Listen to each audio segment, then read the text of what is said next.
So, over the weekend, I was doing some research about this kind of miscarriage that I'm going through, and I didn't realize it is actually more common than I thought.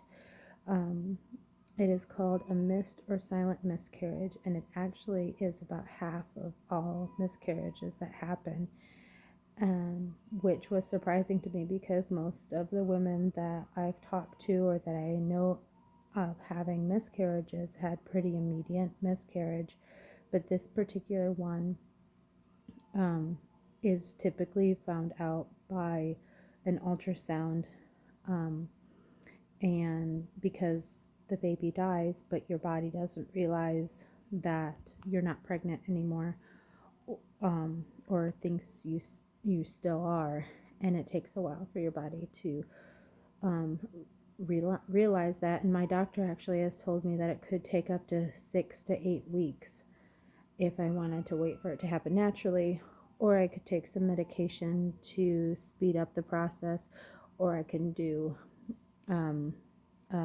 small surgery like a DNC. Um, right now, I'm opting to wait naturally. However, I think if nothing happens by this next week, this is a very busy week. Georgie's birthday is tomorrow, so I'm really praying that nothing happens tomorrow. I have noticed an increase today in cramping and things, and so I'm kind of preparing mentally for the completion today. Um, but I didn't know that this kind of miscarriage is typically not found except by ultrasound. And so, in hindsight, I really think that maybe even at my first ultrasound, even though there was a heartbeat, my doctor was suspecting something wrong because she was adamant about having another ultrasound no later than a week to be able to confirm that everything's um, moving along the way that it's supposed to, is how she told me. But I really think now, obviously, in hindsight, I think she just didn't want me to worry and didn't, but had some suspicions. Um, and so I'm really thankful for that, and thankful that my doctor was knowledgeable enough to do that, because um, apparently it my doctor also said it could take up to 6 to 8 weeks for my body to fully realize that the baby's no longer living. And that has happened apparently in some women, that they can go several weeks until their next ultrasound, which typically isn't very quickly after their first one, um, and then find that the baby hasn't grown much since their first ultrasound or whatever. So I'm really thankful that that took place, that we found out early, so that I'm not another, 4 to 6 weeks from now and experiencing this loss even further into my pregnancy. Um, I'm really praying nothing happens tomorrow. I kind of, I feel some things, more cramping today and some things going on today. So I'm preparing myself mentally and emotionally.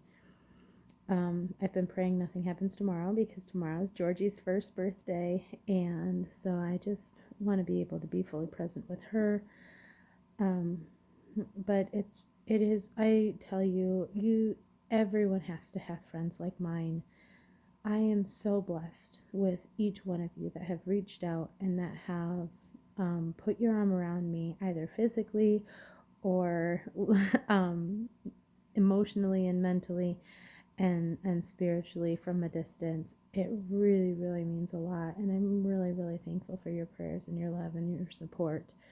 Obviously, I'm doing okay emotionally, and I think that initial shock is past.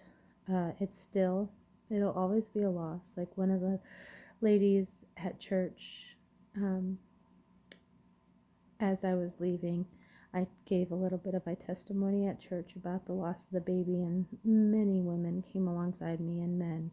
And our elders prayed over Kyle and I. It just meant so much to me. And one of the ladies, elderly ladies, as I was leaving, said, "You were the one speaking." And she teared up and she said, "I went through a miscarriage years ago." And I suspect, not knowing much about her story, that based on her age, it was just something that wasn't shared even less back then. And so I just gave her a hug and said, it's one of those losses you never get over, isn't it? And we just shared that little moment. And so it's still a loss, but mentally and emotionally, I'm okay. It definitely helps having Vivi and Georgie keeping me busy and distracted. And gosh, they are so full of energy and love and happiness that it's hard to be sad around them. So that's a blessing. And so I'm just focusing on God's blessings, and just wanted to share with you a little bit about what I've learned about this particular kind of miscarriage, because it's one I hadn't heard of before, and I might not be the only one.